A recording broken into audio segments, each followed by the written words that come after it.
just flew in from San Francisco. I just started the whole press tour for my new film, The Greatest Movie Ever Sold. Palm Wonderful presents The Greatest Movie Ever Sold. And this is day 11. This is day 12. And so it's been 9 cities in 12 days.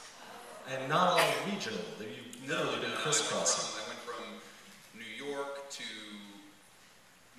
Vegas, to Dallas, to San Diego, to Boston, to New York, to Boston, to San Francisco. I feel like I'm missing one somewhere. Yeah, but all the while fueled on delicious 100% pomegranate juice. Yeah, wonderful 100% pomegranate juice and Amy's frozen pizza.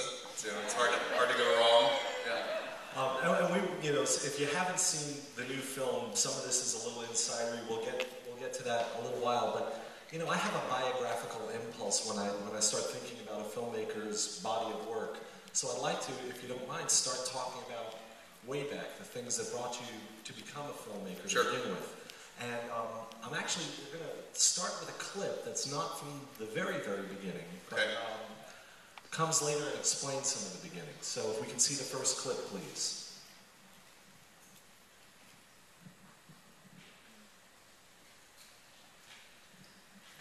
Tonight on 30 Days, I'm heading home to West Virginia to explore one of America's most dangerous occupations, coal mining. That's so they know which body's mine. Is coal the solution to our growing hunger for energy? Is there an alternative to coal? No, there is not. Or are the personal and environmental risks just too high? There's one I've been in. Find out tonight on 30 Days. I think I'm ready. See this handsome devil? Yep, that's me as a high school senior back home in West Virginia. After high school, I moved to New York for college so I could learn how to make movies and TV shows.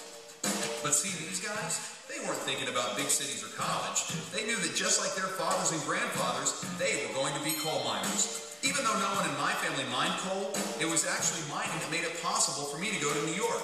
You see, my dad fixed the torque wrenches that were used in the mines, and he fixed enough of those suckers so that I could do the things that I wanted to do. I left West Virginia 20 years ago, but the truth is, coal mining still affects my life every day. And you know what? It also affects yours. You may not realize it, but a whopping 50% of our electricity comes from coal. And every time you listen to your MP3 player or surf the web or watch your TV, you too are connected to that black rock. Today, coal isn't so popular. Environmentalists are screaming about how burning coal is a huge contributor to global warming, and mining tragedies like the explosion in Sago or the recent cave-in in Utah are reminders of just how dangerous it is to work underground. Some people want to make coal a thing of the past, but with so much cheap coal right here in the good old US of A, others say, why stop? And this got me thinking. We hear a lot about coal these days, but what about the people who mine it? What's life like for the guys I grew up around, who stayed in West Virginia and who go underground every day to keep our world powered up?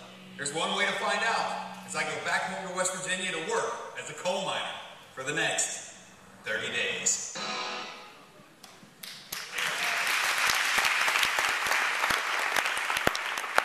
We'll look more at 30 Days a little bit, but I want to concentrate on the family and the background. Your dad, was he college educated? Was he an engineer, or was he? My dad went to like one semester of college, and then quit, joined the Army, came back and started working for the phone company.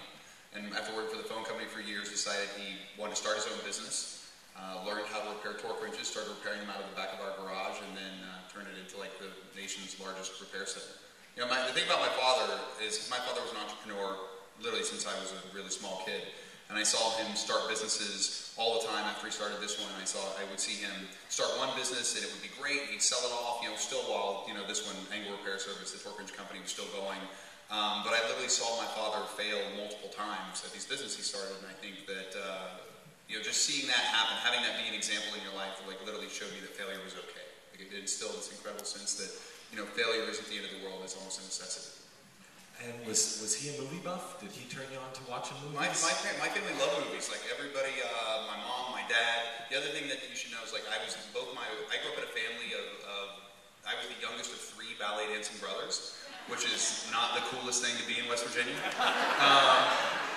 But I remember my brothers went to see a recital of one of the girls they were in school with, and my oldest brother Craig said, I'd like to start doing this. And then my second brother started, and then I started, and both my brothers ended up dancing professionally before they ended up getting married, settling down, and having kids. My oldest brother Craig danced for like the Hartford Ballet and the Dallas Ballet and the New York City Ballet, and it was pretty amazing. Like my parents really loved and appreciated the arts, and you know, and believe me, I'm sure they got shit all the time for their kids being ballet dancers in West Virginia. But it was one of those things where like, listen, if that's what you want to do, then do it, and you know, God bless them for it. It's amazing. And after being voted most, what was it? It was impossible to read here. I think that was the most popular picture. Yeah. Clearly, the big screen was the next step. You went to NYU and you became a playwright. Yeah, well, I went to Southern Cal first because, you know, growing up in West Virginia, if you're going to go into the movies, you're going to go to Hollywood. That's what you do. You go to California. And so I got into the University of Southern California in broadcast journalism, not in the film school. So I went there, and while I was there, every semester I applied to the University of Southern California. And every semester I got rejected from the University of Southern California in their film program. And so after the 5th rejection, I also applied to NYU and transferred to New York, and I've been there ever since. Wow, that's a whole other... That's a whole other piece. That's a whole other piece of the puzzle, yeah. But you weren't interested in journalism. You wanted to tell stories. I wanted to make movies. You know, I wanted to, I wanted to be a narrative filmmaker. You know, ultimately that's what I went to NYU for. I wanted to write my own stories. I wanted to, you know, make films.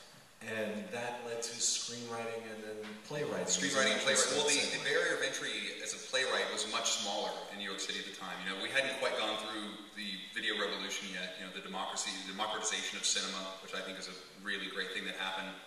You know, so at the time, you needed to be able to get the money for a 35mm camera or a 16mm camera.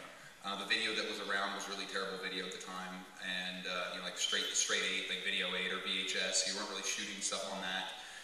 So it was a lot easier to write a play and a lot easier to get a play up in New York City, you know, than to find actors and do it incredibly cheaply. So I wrote one acts, you know, constantly wrote short plays, and so that's kind of what I was focusing my time on.